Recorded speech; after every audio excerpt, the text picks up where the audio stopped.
Wow.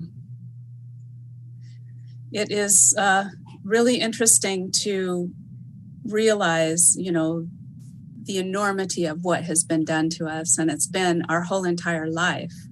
So basically, our lives have been a lie since we were little babies, and our identities were stolen from us. Well, yes. I mean, we have been abused in numerous ways. We've been lied to. Um, we've been indoctrinated. We've been shoved into little compartmental boxes, both intellectually and spiritually. Um, in many cases, physically too. But the truth of the matter is that we have the ability built into us innately to expand our minds and expand our comprehension and to know the truth. 99.9% of us have in ourselves innately a little shinola sensor, you know? It goes beep, beep. Oh, that doesn't make sense, does it? Beep, beep. That doesn't fit in this picture. And we learn to ignore those little signals because they make us uncomfortable. We've been conditioned, like Pavlov's dog, to ignore those things that don't fit. Mm-hmm. But thank God, some of us, somehow or another, who knows, some of us were not conditioned in that way. And Right. so uh, it snagged for us. And we stopped and we went, what? That doesn't, A plus B does not equal C in this case. Right. And so we started the ball rolling. And pretty soon, other people, when it was brought to forcibly to their attention, they may not have wanted to look at it, right? Mm-hmm. And some of them may still be in deep denial. Yes. But in many cases, when you bring it forward and you start saying to your pal, hey, Joe, does this make sense to you? And Joe goes,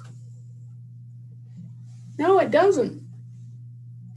And you say to your friend Amy, hey, how do you feel about this? And she goes, that makes me scared and angry, and I don't know what to do or think about it.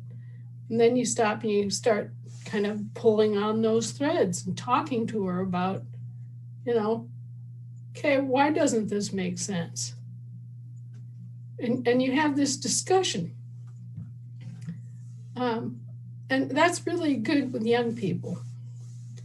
To just sort of step by step explore the logic of things, because they're not getting this in school. No. So, it's up to the parents and grandparents and aunts and uncles and cousins and others that they encounter to sit down and take the time to reason things through. And oftentimes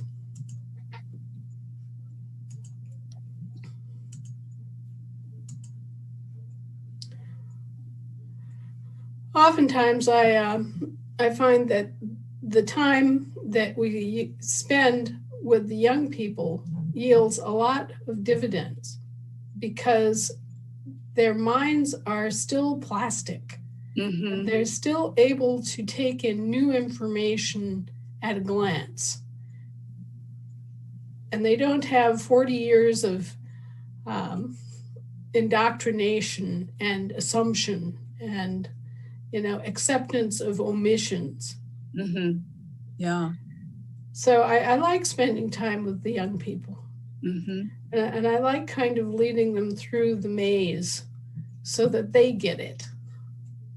And I feel very good about the investment of effort with the young people because they're the ones that ultimately have to learn this stuff. Mm-hmm. They have to know where they came from, how this country got here in this situation. And they have to take up the torch. Yes. Terry, I'm an old lady. You say that, but I don't believe you. Well, people say that, they look at me and they think, oh, well, she's pretty vibrant, blah, blah, but I'm a great grandma. And I've been a great grandma for 8 years. Think about that. So I am blessed with good genes. My mother lived to be 96. Fantastic. And who knows how long my father might have lived if he hadn't been injured in the war. But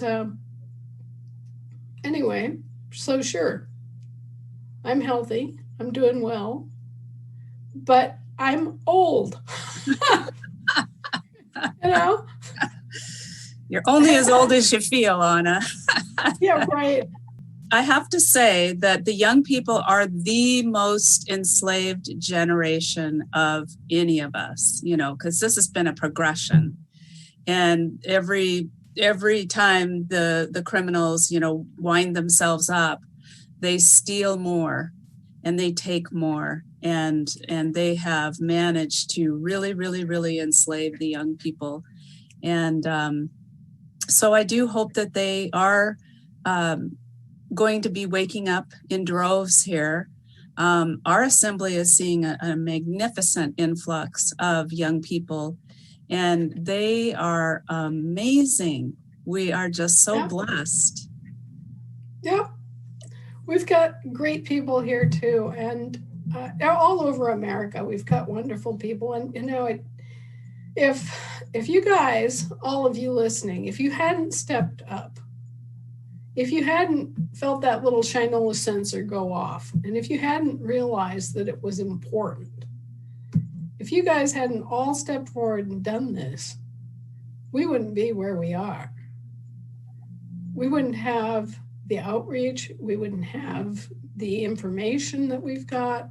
I mean, this has been a tremendous growth in platform so that we have political power. We have financial power. Together, we are powerful. Absolutely. And it's putting an end to that fear and that existential crisis of, oh no, what do I do about this? I'm just one person. Right. Exactly. And believe me, in the early days, that really was true. We were all sort of sitting around in our, various little hobbit holes and or as my husband called my basement office, the toad hole. We were all just sitting there going, oh my gosh, this is really happening. The world is going to, what, and I'm just one person. Yeah. You told me that you and James were the only ones.